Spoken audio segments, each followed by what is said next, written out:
America અને Iran વચ્ચે યુદ્ધ હવે સમાપ્ત થઈ જશે? શું અમેરિકાના રાષ્ટ્રપતિ યુદ્ધના નિર્ણયોમાં હવે પોતાની કોઈ મનમાની નહીં કરી શકે? કારણ કે ઈરાન યુદ્ધ રોકવાનો પ્રસ્તાવ અમેરિકી હાઉસમાં પાસ થઈ ગયો છે અને અમેરિકાની અંદર જ ટ્રમ્પ સામે બળવા જેવી પરિસ્થિતિ અને એવા નિર્ણયો લેવાયા છે જે આગળ જતા એમને તકલીફ આપી શકે છે. નમસ્કાર, આપની સાથે હું છું પાયલ.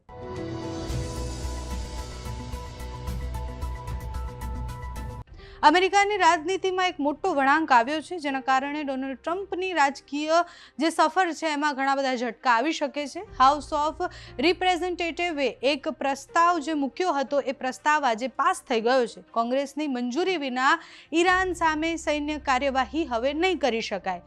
3 જૂન 2026ના રોજ અમેરિકાના હાઉસમાં આ મતદાન થયું હતું. 215 સાંસદોએ પ્રસ્તાવમાં સમર્થન આપ્યું, 208 સાંસદોએ એનો વિરોધ કર્યો. ખાસ વાત એ છે કે 4 રિપબ્લિકના જે સાંસદો હતા એમણે રાષ્ટ્રપતિ ડોનાલ્ડ ટ્રમ્પ સામે જઈ અને સમર્થન આપ્યું છે. આ મતદાનને ટ્રમ્પની ઈરાન નીતિ સામે કોંગ્રેસનો અત્યાર સુધીનો સૌથી મોટો વિરોધ માનવામાં આવી રહ્યો છે.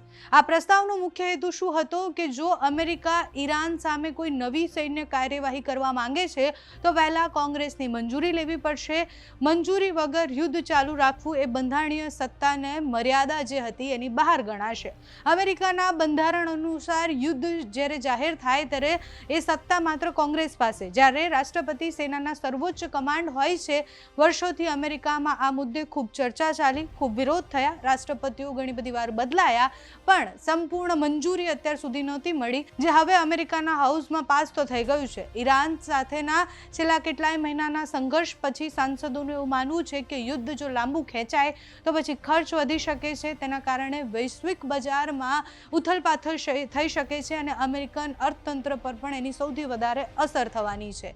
એક પોડકાસ્ટ અને ઇન્ટરવ્યૂ દરમિયાન ડોનાલ્ડ ટ્રમ્પે સ્પષ્ટ એવું કહ્યું હતું કે ઈરાન સામેની કાર્યવાહી જે હતી એ નિર્ણય માત્ર ને માત્ર મારો પોતાનો હતો. એમનું એવું કહેવું છે કે કોઈએ મને આ ઉશ્કેર્યો નથી કે પ્રભાવિત નથી કર્યો, મેં મારી જાતે આ બધા જ નિર્ણયો લીધા છે. તો હવે પ્રશ્ન એ થાય છે કે શું હવે યુદ્ધનો અંત આવી જશે? હાઉસમાં પ્રસ્તાવ પાસ થઈ ગયો છે, પરંતુ લડાઈ હજુ પૂરી નથી થઈ. હવે આ પ્રસ્તાવ સેનેટમાં જશે. જો ત્યાં પણ તેને સમર્થન મળે તો પછી આગળની પ્રક્રિયા થશે.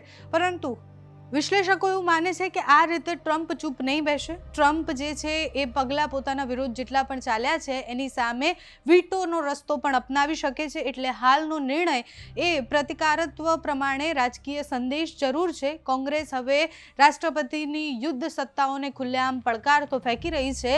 આનું કેટલું ઇમ્પ્લિમેન્ટ થાય છે એ જોવાનું રહ્યું. આગામી દિવસોમાં વોશિંગ્ટનમાં જે થશે એ માત્ર અમેરિકાને અસર કરે તે પૂરતું નહીં હોય, પણ મધ્ય પૂર્વ અને વૈશ્વિક રાજનીતિને સૌથી વધારે અસર કરે તેવી સંભાવના છે. તમારું આ વિષય પર શું માનવું છે અમને કમેન્ટ્સમાં જણાવજો. અત્યારે આ વિડીયોમાં બસ આટલું. જો તમે અમને યુટ્યુબ પર જોઈ રહ્યા હોય તો સબસ્ક્રાઇબ કરજો, ફેસબુક પર જોઈ રહ્યા હોય તો ફોલો કરજો, અમારા વિડીયોને લાઇક અને શેર કરજો.